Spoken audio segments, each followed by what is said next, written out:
This week in politics has been a doozy, to say the least. It's been officially a week since Joe Biden dropped out of the race. It's been almost a week since Kamala has gotten the nomination from the DNC. And America is doing what America does, which I find very interesting for a few reasons. What do I mean by that? First thing is America is being America because the racism and misogyny did not waste any time coming to the forefront in regards to Kamala.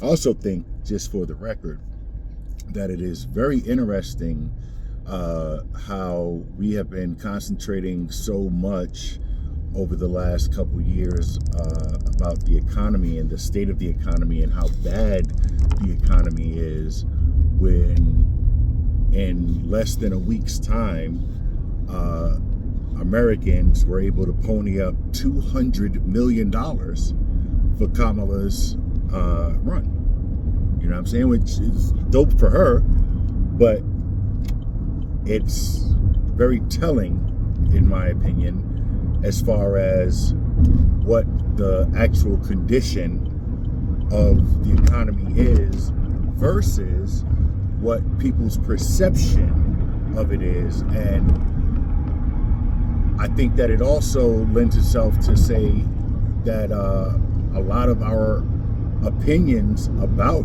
the economy is not based on what we see every day, even though a lot of it is, but a lot of it is more based on what we hear in the media.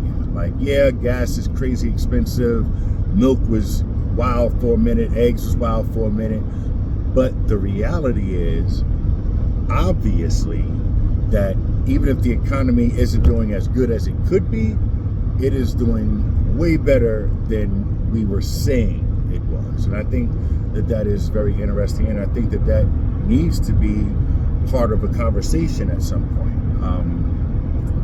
Another thing that I have been coming to terms with is the idea of Kamala being the candidate right now. Now,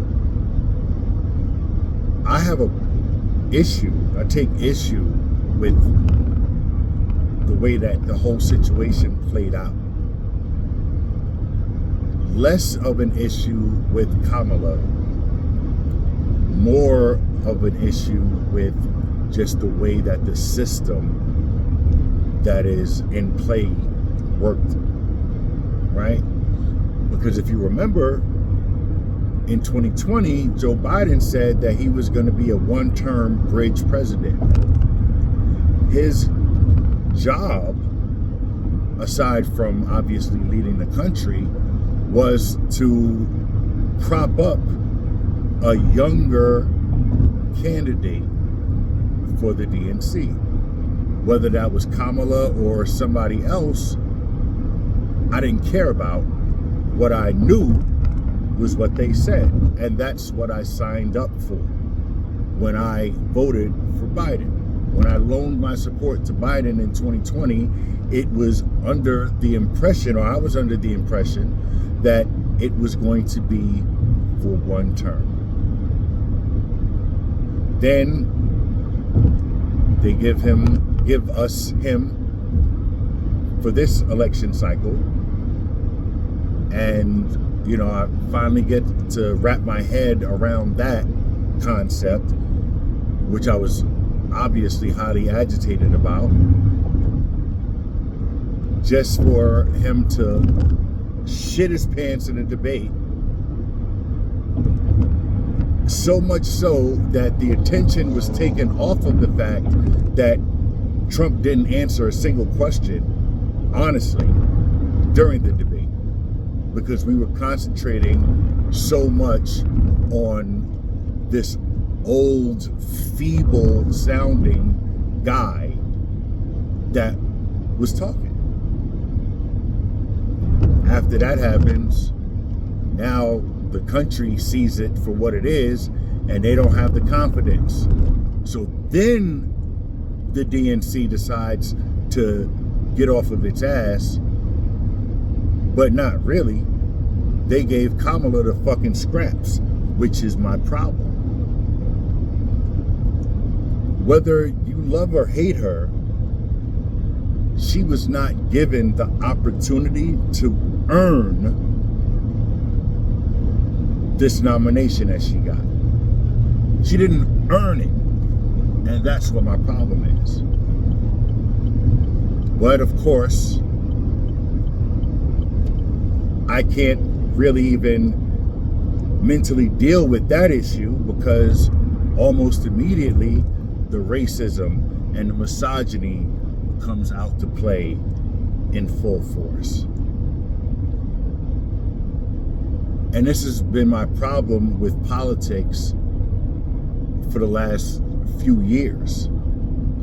Meaning, we get so caught up in the bullshit that we don't pay enough attention to the meat and potatoes of any situation. And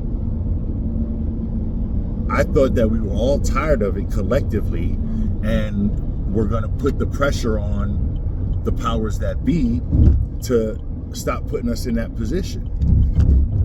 Yet here we are. This is what I have a bigger problem with. What I would like to happen is for honest conversations to be had in regards to both candidates in this election, right?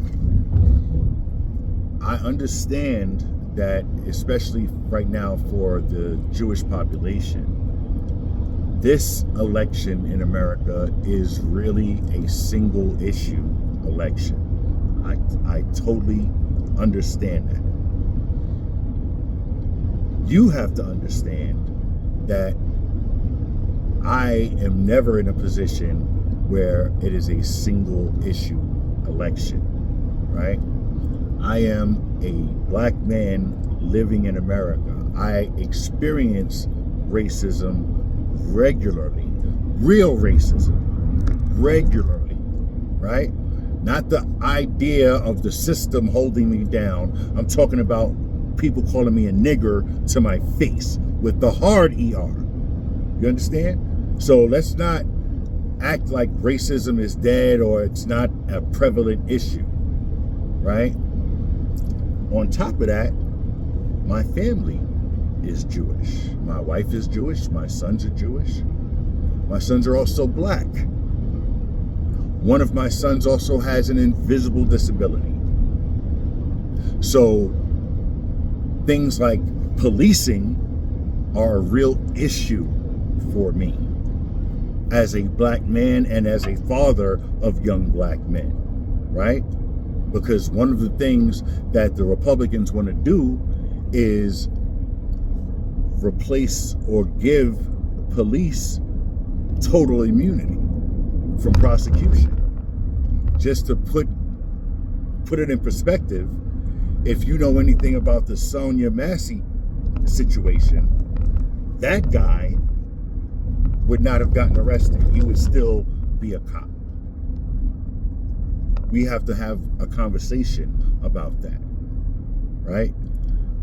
I don't believe that I have heard any real policy talk from either of the candidates as it stands right now. I heard Joe Biden's policies. It would be easy to assume that a lot of those policies are going to carry over to Kamala, but she has yet to say that, which is, like I said, a problem because she was not given the opportunity to win us over. She got in the position that she is in right now because the old white guy couldn't get the job done. Like, we have to be honest about that.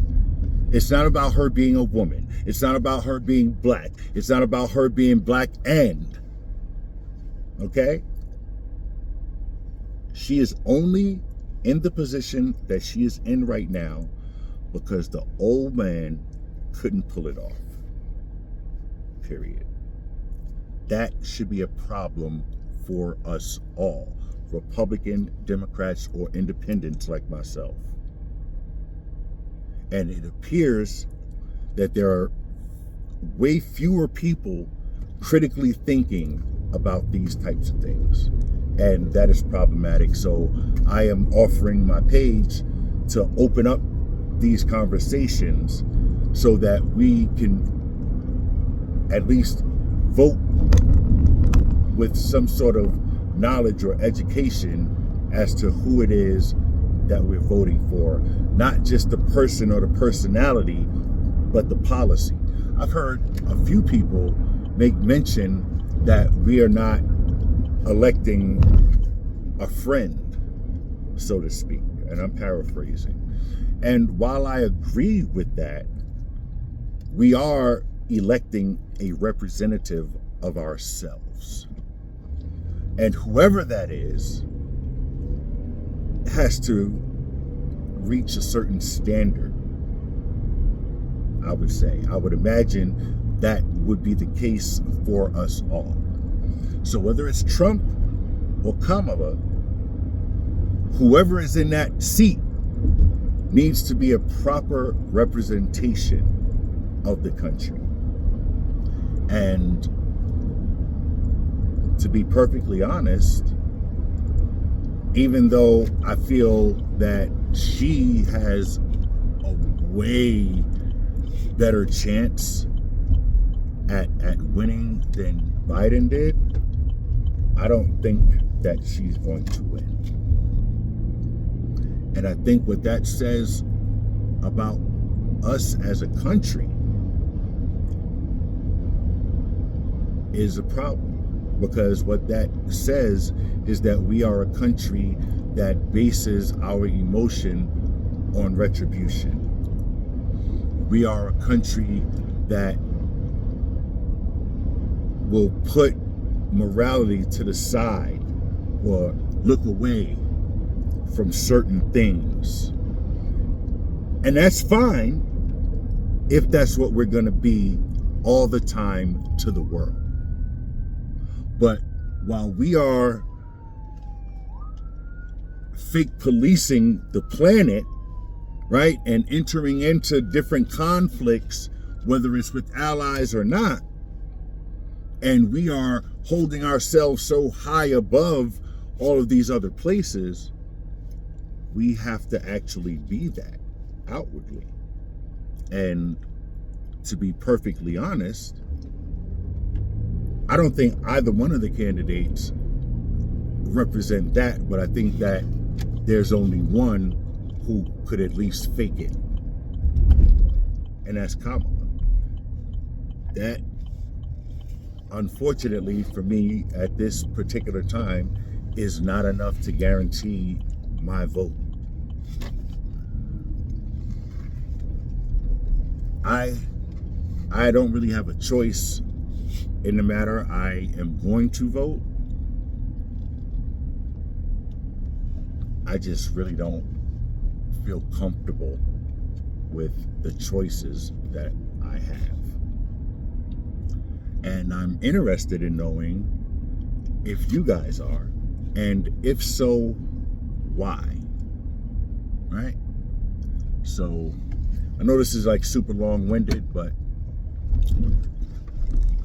I felt that everything that I said needed to be said, and I don't hear enough people saying it, so I took the lead. So with that being said, protect your peace and have the day that you deserve.